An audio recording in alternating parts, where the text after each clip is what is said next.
Las plagas del niño global ya se avecinan. Hace poco estábamos viendo esas imágenes de los grillos, de los músicos en el norte.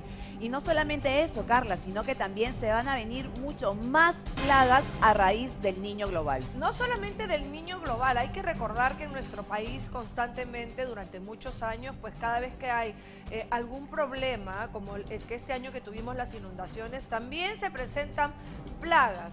Pero bueno, vamos a comentar todo esto con un especialista y él es Omar Neira, especialista en salud pública. Omar, muy buenos días, bienvenido a Apréndete. Gracias por la invitación, un gusto y un placer de conversar con ustedes, Rocío, Carla, encantado. Así es, el día de hoy queremos despejar muchas dudas porque sobre todo al comentar sobre estas plagas, la gente pues obviamente se alarma y va a querer mucha información, sobre todo para prevenir, ¿no? Que no lleguen a nuestros hogares. Sabemos que esto va a ser una realidad próximamente, pero ¿qué podemos hacer para prevenir? ¿Qué información tienes tú sobre estas plagas que están por llegar? A ver, primero llamar atención a la población que no tenga pánico. Es difícil en este momento predecir la magnitud y el momento en que se podría presentar. Y hay que llamar un poco a que la población tenga calma y no haya pánico.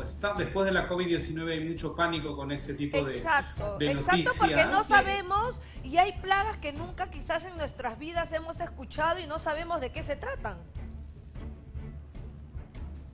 Es correcto. Entonces, primero, llamar paciencia a la población. Es bueno alertar, pero sin causar pánico. Lo cierto es que hay una alteración climática importante que per se la alteración va a crear ecosistemas diversos en los que va a favorecer que algún organismo como este tipo de plagas pueda favorecerse para aumentar y reproducirse impresionantemente, como estamos viendo con los grillos y langostas en el norte. Es parte de este fenómeno y alteración climática. Omar, pero también lo que nos juega en contra es que lamentablemente no hay un plan de contingencia. Mira lo que ha sucedido, por ejemplo, con el dengue. El dengue para nosotros no es algo nuevo, es una constante en nuestro país. Sin embargo, hasta el día de hoy no se logra tener un buen plan de contingencia con esta enfermedad que es el dengue. Entonces, obviamente causa preocupación de solo pensar qué va a pasar en nuestro país si llegaran estas 5 plagas. Y es clave lo que tú dices. Hemos convivido 40, 50 años con dengue sin la magnitud de una epidemia como la que estamos pasando. Y eso es porque no hemos sido capaces de poder planificar en prevención y promoción para controlar el vector. Sabemos que un vector y el tema de plagas tiene que ver con control de vectores. Si somos capaces de planificar, independiente si llega o no una magnitud importante, pero está ahí, y sabemos qué plagas pueden venir, qué vectores, el control en el caso de dengue, Zika, chikungunya, que es de este mosquito, del zancudo. ¿Podemos controlarlo? Sí podemos controlarlo adecuadamente antes de que desborde la epidemia. Entonces ahí estas plagas no tienen el impacto que podrían tener en la salud de las personas y como tal, pero es prevención. Clave en este momento es que las autoridades del sector zoonótico, de alimentos, hablamos de la parte de animales, SENASA, agricultura, puedan estar implementando rápidamente para que de presentarse algunos brotes, rápidamente se puedan mitigar y no lleguemos a situaciones como las que se ha llegado o con el dengue o con los grillos en el norte del Perú. Omar, buenos días. Ahora, has dicho algo muy importante. Nuestros agricultores es el lugar más afectado, son los más afectados a raíz de estas plagas. ¿Qué pueden hacer ellos? ¿Cómo pueden prevenir? ¿Cómo pueden anticiparse? Sí, encantado. Efectivamente, muchas de estas, como el caso de las langostas, van a atacar los cultivos, evidentemente, y nos podemos quedar sin cultivos por una temporada de cosecha y eso afecta a todos importantemente. Y es ahí donde las autoridades de agricultura deberían estar trabajando fuertemente en este momento, porque sí existe la tecnología para poder controlar en el equilibrio de no llegar a una toxicidad de algunos elementos que se usan para el control de plagas en forma adecuada para de presentarse, se combate. A ver, se me ocurre, yo no soy especialista en el control de plagas y zoonóticos, pero se me ocurre que si uno tiene los productos adecuados de presentarse, ya todos los campos deben estar con el suficiente stock para que cuando se vean los primeros brotes se pueda mitigar esta presencia de algún tipo de plaga y a partir de ahí no aumente importantemente esta población, o sea, de distintos animales. Y por ahí parte, ¿no? Y educar a la población y a los agricultores que dependiendo del tipo de plaga se va a contar con este tipo de producto para poder mitigar o alternativa o estrategia.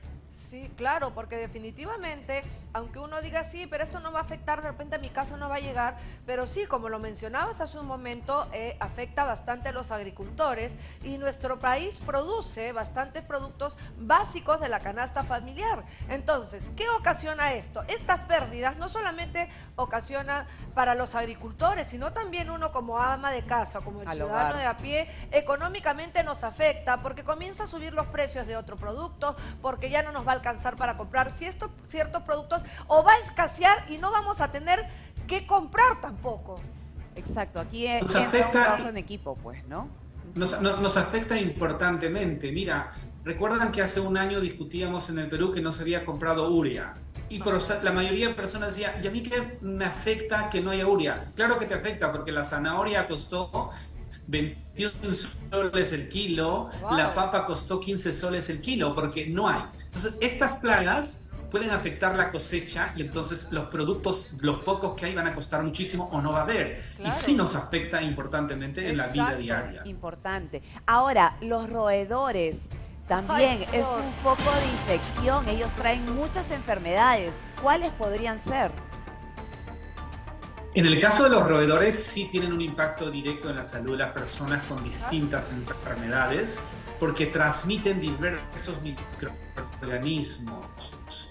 Y entonces, en una plaga de ratas, imagínate, con distinta posibilidad de transmitir solo desde enfermedades gastrointestinales, dermatológicas y otras más importantes, nos podría ocasionar un problema de salud muy, muy grave. Y entonces, a ver, acá hay que hacer un trabajo en conjunto, gobierno central, regional y locales, las municipalidades tienen un trabajo clave en el control de roedores. Desde ya deberíamos estar con una campaña importante para eliminar los que hay, para que de presentarse algún evento mayor no tengamos posibilidades de que se reproduzcan más. Entonces, los pocos focos que deberíamos hacer, alcantarillas, desagües importantes, se debe estar controlando como tal para que se prevenga y no se tengan las poblaciones importantes. Estas imágenes que ustedes pasan son cotidianas en muchas calles de Lima. Sí, claro. Y acá deberían las autoridades, en este momento, más allá de declarar emergencia, ya estar haciendo control y erradicación de este tipo de animales, ¿no? Omar, seamos realistas también y sabemos que de la noche a la mañana no va a haber, pues, como se dice, esta unión, que todos nos agrupemos y que seamos uno solo. Esto no va a ser posible hoy, ni mañana, ni pasado. Pero, sin embargo, lo que sí podemos hacer en este momento, quizás, como ciudadanos de a pie, ¿qué podemos hacer, por ejemplo, en nuestras casas o de repente con nuestros vecinos? Si de repente hay un lugar de acopio de basura, ¿cómo ir trabajando? Porque quizás, claro, como te decía, hasta que lleguemos al gobierno regional o a las entidades que se tengan que encargar de todo esto, pues es mejor no esperar y anticiparnos a esta situación. Bueno, es realista tu comentario y a partir de ahí los ciudadanos tenemos que organizarnos. A ver, en muchas de estas plagas están presentes porque buscan alimentos y los alimentos están en los desechos o en la basura.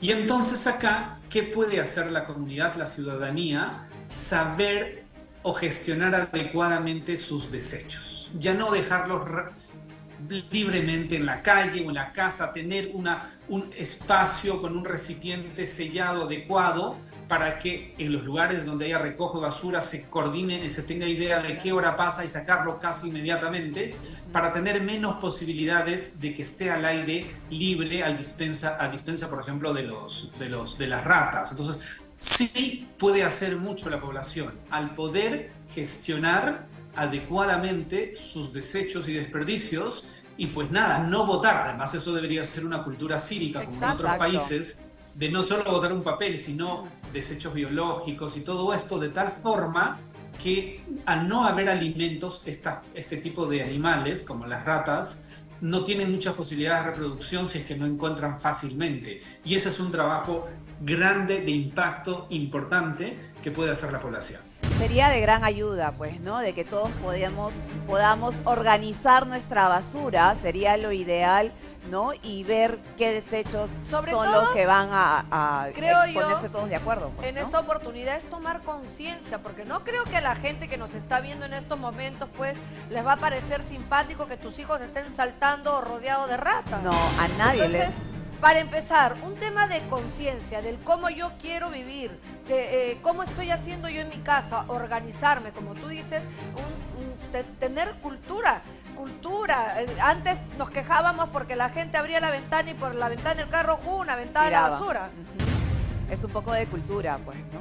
Mira, ¿qué podemos hacer? Mira, el fin de semana las familias podríamos limpiar todos los espacios y recovijos que tenemos en casa, limpiar y hacer una exhaustiva para tener menos posibilidades de que ahí haya algún tipo de bicho o animal. ¿Qué fue lo que pasó en pandemia? Acuérdate, Omar, que en pandemia se nos instaba constantemente a limpiar con lejía, desinfectar, y mucha gente en pandemia, claro, como no había nada que hacer, la gente se dedicó a asear su domicilio, a limpiar, a mover cosas, a botar lo que no sirve, porque obviamente le tenía miedo a que esto pudiera ocasionar alguna enfermedad. En esta ocasión lo que tenemos que hacer es lo mismo, continuar con eso, limpiando, botando la basura en los lugares adecuados. Y a las en nuestro barrio, porque hay muchos lugares donde hay punto de acopio de basura o estos famosos contenedores de basura en algunos distritos, organizarnos para que ese sea recogido en el momento adecuado, sacar nuestra basura cuando se nos indica, porque también sabemos que hay perritos que están en la calle, que a veces uno puede botar de forma correcta y estos perritos pues rompen la bolsita y hace que eso se vuelva pues un basural y atraiga justamente estos animales. Efectivamente, ¿no? Mira, esto que estamos comentando, si lográramos que la población lo comprendiera claramente y en unas semanas pudiéramos todos poner ese grano de arena, podemos hacer que el impacto positivo de esta medida afecte a una posible presencia de plagas importantemente, y no hay cómo se reproduzcan en tal magnitud. Sí podemos hacer cosas y eso es clave en este momento. Yo creo que programas como los de ustedes, que tienen gran sintonía con la población, podamos tomar conciencia de no desechar ningún tipo de cáscara, fruta en la calle y todo eso, que son ahí donde van a ir estos animales a buscar alimentos, y ahí podemos gestionar mejor una posible presencia de plagas en las próximas semanas. Exacto, y como mencionabas también al principio, el tema de SENASA también es importante, instruir a nuestros agricultores también, y yo me imagino que en provincias donde, por ejemplo, donde se produce bastante arroz como Camaná, en Chepén, al norte de nuestro país, ¿cómo podría ser las personas que viven en lugares donde es muy posible que esta plaga pueda llevar? Y claro, hablamos de agricultores, pero también hay personas que viven alrededor de estos lugares. Definitivamente, ¿no? Entonces, es todo un hábitat o ecosistemas particulares de acuerdo a cada región, y es ahí donde los especialistas en agricultura y control zoonótico deberían estar ya trabajando fuertemente, no esperar que se presente la plaga. Cuando ya está la plaga, no vamos a poder controlar. Este es el momento para poder prevenir y trabajar importantemente con las comunidades de tal manera que el impacto sea menor. Pero si esperamos que se presenten las plagas como la de los grillos, por ejemplo, de la Aedes aegypti, siempre vamos muertos y siempre lloraremos las consecuencias, que pueden ser bastante catastróficas. Muchísimas gracias, Omar Neira estuvo con nosotros, especialista en salud pública, por darnos estos consejos. Y ya lo saben, este es un trabajo en equipo, tanto de la sociedad, del gobierno también, para que estas plagas no nos afecten tantos a todos. Muchísimas gracias, Omar. ¿Algo más que quieras agregar? No, encantado. Gracias por la invitación. Solo pedirle a la población que no haya pánico, pero tome con responsabilidad y ponga su grano de arena. Sí podemos hacer mucho. Gracias y que estén bien. Gracias. Gracias, Omar. Qué importante.